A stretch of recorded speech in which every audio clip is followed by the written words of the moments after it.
સાબરકાંઠામાં હુડા વિરોધ વધુ ઉગ્ર બન્યો। 12 ડિસેમ્બરે હિંમતનગર શહેર બંધનું એલાન। 11 ગામના 1000 ખેડૂતો પાક રક્ષણ હથિયાર લાયસન્સની કરશે માંગ।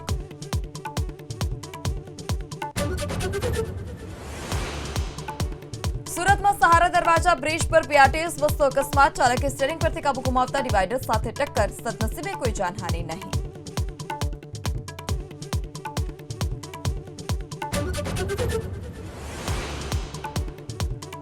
ઉત્તરાયણ પહેલા ચાઇનીઝ દોરી વેચનાર સામે રાજકોટમાં કાર્યવાહી। મોજી બજાર અને સદર બજારમાંથી ચાઇનીઝ દોરીની 123 ફિરકી જપ્ત। વેપારી સામે ગુનો દાખલ।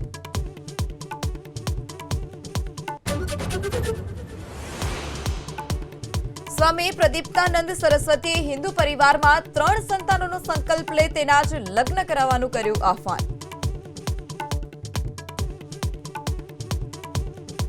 હિન્દુ પરિવારમાં હવેથી ઓછામાં ઓછા 3 સંતાનોનો સંકલ્પ લઈને એના જ લગ્ન કરવા।